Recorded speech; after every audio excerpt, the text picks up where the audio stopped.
Welcome back to Mental Mike's Recovery Radio, where recovery meets discovery. I am Mental Mike, and this is episode 17. We have been in some deep water together over these last several weeks. Neuroscience, brain chemistry, the reward pathways, the grinding tension between your survival brain and your thinking brain. That work was necessary. But I know it can start to feel a little cold, a little mechanical, as if you are nothing more than the sum of your neurons firing. This week, I want to shift that completely. Because the most important thing I want you to take from the Unified Flux Model is not a clinical framework. It is a felt understanding of who you actually are. You are borrowed molecules living on borrowed time. I mean that literally. The atoms that make up your body right now, the carbon, the oxygen, the iron in your blood, were forged in the nuclear furnaces of massive stars that exploded and scattered across the cosmos billions of years ago. The hydrogen in the water in your body is 13.8 billion years old. You are, in every measurable way, stardust that woke up. And because of that, the addicted version of you is not a permanent identity etched into your soul. It is a temporary pattern, a malfunction in a temporary configuration of borrowed matter. Your body replaces hundreds of billions of cells every single day. The person who was deep in the struggle 5 years ago is not the same physical person sitting here today. You are a verb, not a noun. You are always in flux. And because you are always in flux, the flow can change direction. Right now. In this very moment. This week, the UFM brings together the hard science and the spiritual foundations of this model into what I believe is the most liberating truth in all of recovery work. We look at consciousness not as something the brain creates, but as something the brain receives. We look at cravings not as enemies to destroy, but as energy to be redirected.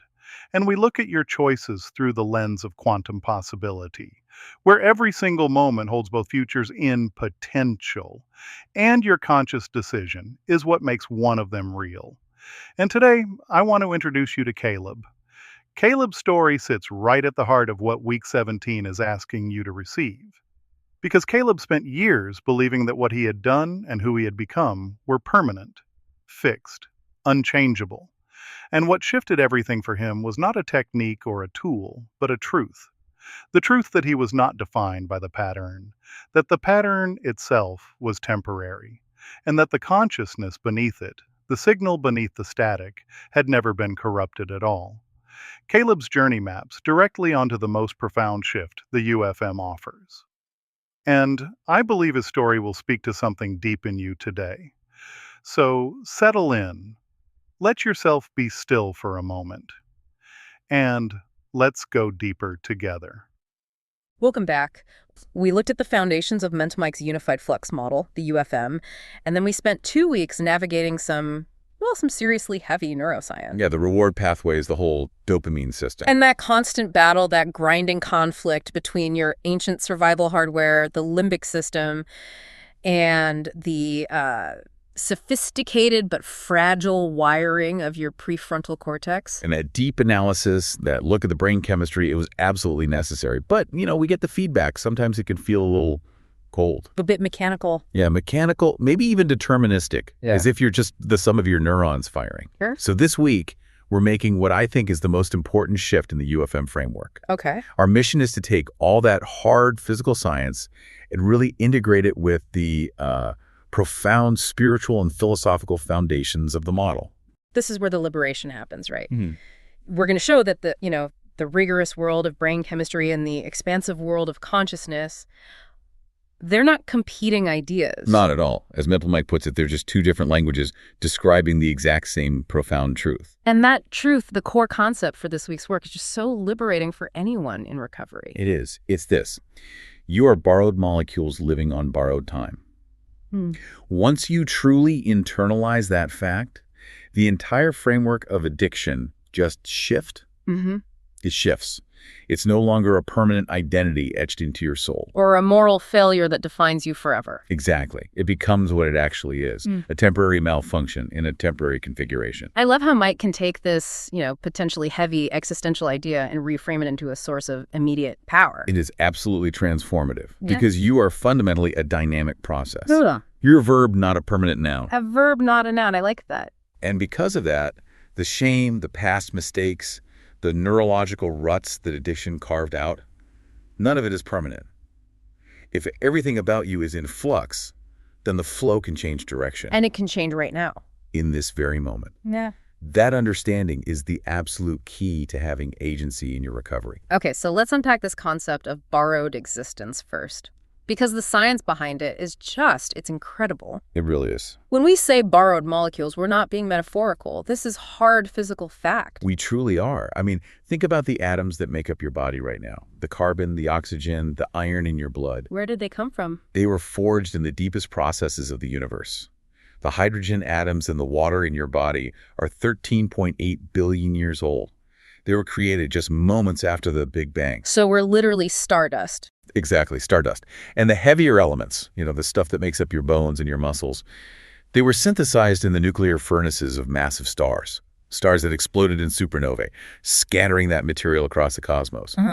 Until it eventually, somehow, miraculously, came together as you, the conscious being listening to us right now. You are in every single measurable way stardust that briefly woke up. Yes. And the crucial part is recognizing you are only the temporary custodian of these atoms. Not their owner. Precisely. They were here long before you. They'll be here long after you. And the UFM really focuses on the body's constant state of flux to drive this point home. Right. The numbers are just staggering. The average human body replaces something like 330 billion cells every single day. Every day. In about 7 years, if you look at your skin, your bones, nearly every cell has been physically replaced. Wait, I need a second with that. That means the person who made the choice to first use, or the person who was deep in the struggle 5 years ago, they are physically, biologically, not the same person listening to us. That specific arrangement of molecules is gone. The cellular structures that held those initial experiences of trauma and addiction, they have literally been broken down and recycled.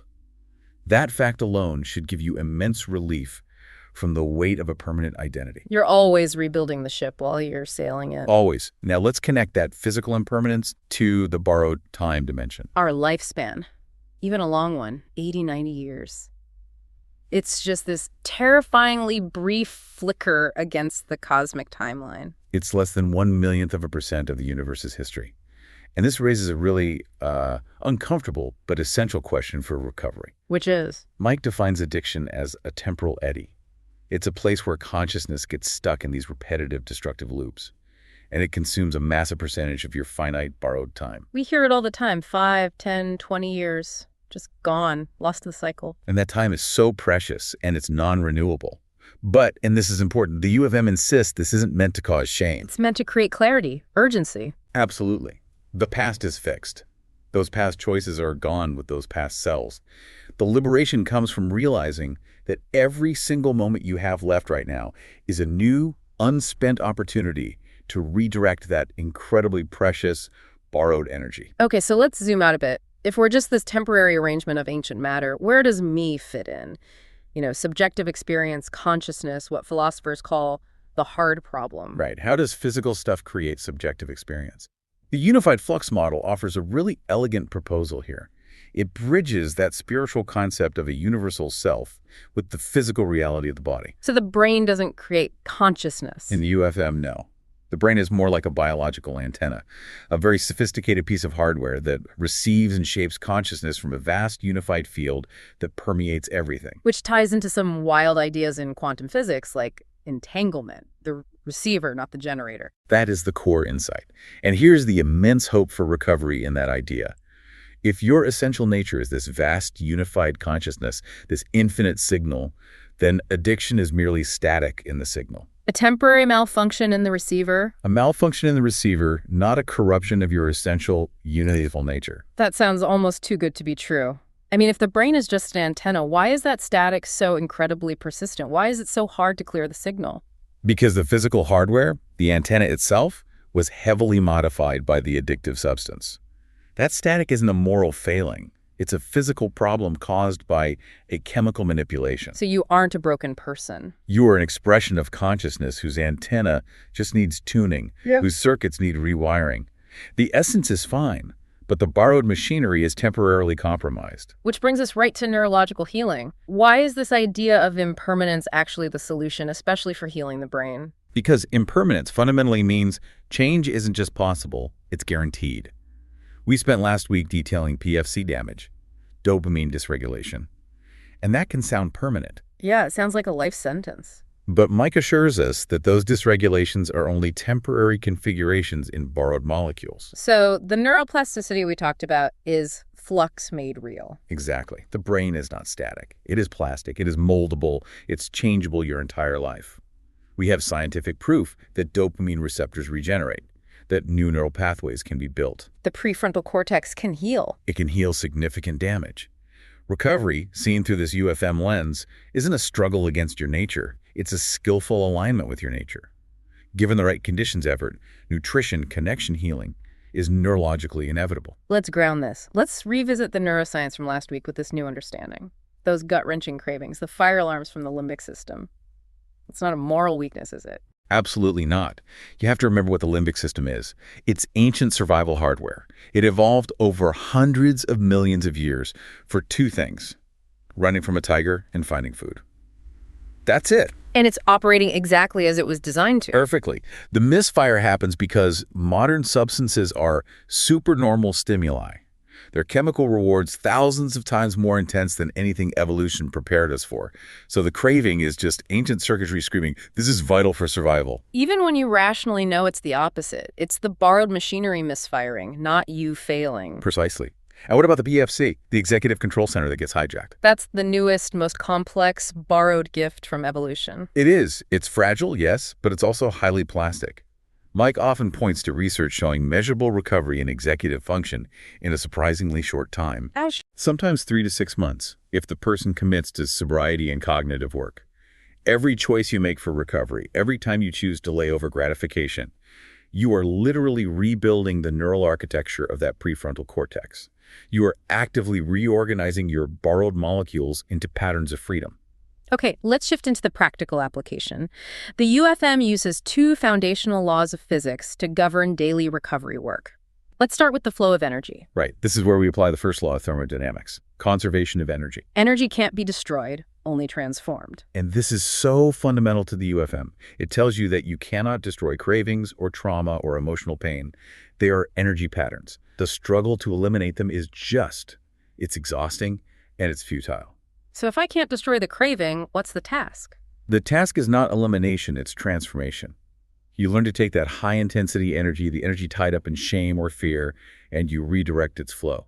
You channel it into compassion for yourself, connection with others, creativity. So when you feel that intense energy, the choice isn't to suppress it. The choice is, where does this flow now? Exactly. Now, the other foundational law, entropy, the second law, the universe constantly tends toward disorder. Chaos. And addiction, in the UFM, is the psychological and social collapse toward maximum entropy. The life becomes chaotic, fragmented, disordered. It does. And recovery is the act of resistance to entropy. Think of your life as a complex house. Entropy is just leaving that house alone. It gets dusty, cluttered, things break. And recovery is the constant, conscious energy you invest to keep it clean and organized. Showing up for meetings, practicing new habits, making deliberate choices. That's it. You're fighting the natural tendency of the universe toward disorder. It explains why simply stopping isn't enough. You must actively create order. And to manage that order, we get to the polyvagal perspective, which Mike integrates as a form of practical brain training. We talk a lot about how trauma and addiction lock the nervous system into defensive states. Fight, flight, or shut down. The system is borrowing molecules to prepare for war. Yes. And recovery involves training that system toward what's called ventral engagement. This is the state of safety, connection, and coherent flow. It's mediated by the vagus nerve, that massive circuit connecting your brain to your heart and gut. And in that state, your breathing is deep, your voice has inflection, you can make eye contact, you feel grounded and available for connection. That is coherent flow. And this is why the UFM says connection isn't just a nice-to-have in recovery, it's a physical necessity. You cannot achieve coherence alone. Our nervous systems are designed for co-regulation. Think of a crying baby. They calm down when they're held by a regulated adult. They are borrowing that adult's coherence. So support groups, therapy, sponsors, they literally help your borrowed molecules mirror the coherence of others. They do. When you spend time with regulated people, your vagal system automatically relaxes its defenses and moves toward that ventral state. You're borrowing their nervous system stability until your own is strong enough. Okay, before our final thought, let's touch on shadow work and projection through this quantum lens. Shadow material is just energy that's been blocked from the flow. It's a collapsed possibility of who you could have been, operating unconsciously. And when we project, we're engaging in energetic displacement. Pushing that blocked energy onto someone else. You see your own rejected flaws, your own shame reflected in them. You're trying to put the chaos of your internal system somewhere else. So how do you reclaim it? The key act of self-integration is reclaiming that projection. Asking yourself, what am I seeing in them? The person I can't stand that I refuse to see in myself. That pulls the energy back into your own field where it can finally be transformed. This all brings us back to agency and the future. Mental Mike asks us to consider the concept of quantum superposition as a final thought on choice. It's a mind-bending idea from physics. It suggests that before an observation is made, a particle exists in all possible states at once. So how does that apply to recovery? Well, if we scale that up, it means that before you make a choice right now to stay sober or to relapse, both futures exist in potential. The you who succeeds and the you who gets stuck in the eddy. They both exist in superposition. So my conscious choice, what does it do? Your choice literally collapses that possibility space. It creates which future becomes real. This is profound agency. You are not discovering some fixed identity set in stone by your past. You are actively deciding who you are moment by moment. That's a powerful transition as we prepare for the Week 5 inventory, moving from theory into deep application. It is. It's about letting go of the ego's demand for rigid control. You can't control the flow. The laws of physics are absolute, but you can navigate it with skill. Surrender, in the UFM, isn't passivity. It's alignment. It is alignment with the natural tendency of energy toward healing and coherence. And Week 5 will be all about observing that flow in your own life, where your energy got stuck and where it needs to be redirected now. So what does this all mean for you, listening right now? If you fully recognize your fundamental impermanence, that your addiction is just a temporary, chaotic pattern in buried stardust, how does that fact free you from carrying the paralyzing weight of a permanent identity? Trust that you are already becoming who you are at the deepest level. A coherent, conscious expression of the flux. The flux continues, and so must your transformation. Prison changes how you see yourself. After enough years inside, you stop thinking of addiction as something you struggle with. You start thinking it's what you are. Junkie, convict, failure, permanent labels. That's why this podcast hit me harder than anything I've heard in recovery before. Because they kept saying something I couldn't stop thinking about. You are borrowed molecules living on borrowed time. At first I thought it sounded poetic. Then they explained the science behind it. The fact that our bodies are constantly rebuilding themselves, cells dying, cells regenerating, neural pathways changing. And suddenly I had this weird realization sitting there, listening alone in my apartment. The version of me who sat in prison withdrawal shaking on a concrete floor, that person literally does not physically exist anymore. Those cells are gone. That messed with my head in the best way possible, because I've spent years emotionally chained to versions of myself that no longer exist biologically. Every relapse, every arrest, every overdose, I carried them like they were a permanent identity markers burned into my soul. But the podcast kept repeating this idea that we are dynamic processes, not fixed objects. That changed something to me. I think addicts secretly believe they're frozen in time. Like once you've destroyed enough things, that destruction becomes your permanent identity. But hearing addiction described as a temporary malfunction in a temporary configuration, I thought, man, that gave me hope I didn't know I still needed. The part about Stardust got me too. Sounds strange saying that out loud, but when they explained how the atoms in our bodies existed long before us, how we're literally ancient matter temporarily arranged into consciousness, it made my life feel less meaningless somehow. Not smaller, bigger, like maybe I'm part of something instead of just a ruined man trying to survive himself. That's different. The neuroscience part hit home too. especially when they talked about the limbic system misfiring. Because cravings always felt biological to me. People who never had addiction think it's just bad decision making, but they don't understand what it feels like when your body screams like survival itself depends on using. The podcast explained that without shame. That mattered. It separated my humanity from my malfunctioning circuitry, not to remove accountability, but to remove hopelessness. There's difference, and honestly, the borrowed time part hit me hardest emotionally because addiction stole years from me. Birthdays, relationships, funerals, time with my daughter, gone. For years, that reality crushed me emotionally, but this podcast reframed it differently. Not as punishment, as urgency. The time I have left still matters. That realization changed how I wake up in the morning now. The entropy section really stayed with me too. The idea that addiction is psychological chaos pulling your life toward disorder. That's exactly what heroin did to me. Everything collapsed eventually. Apartment, health, relationships, self-respect. And recovery isn't passive. It's active resistance against collapse. That idea actually motivates me.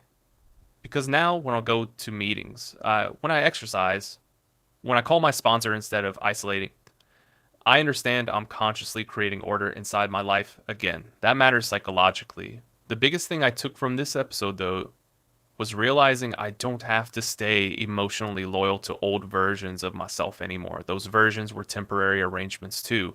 And if change is built into the structure of existence itself, then maybe transformation isn't something I have to force. Maybe it's already happening every moment I stop fighting it. If something in this conversation stood out to you, don't ignore that.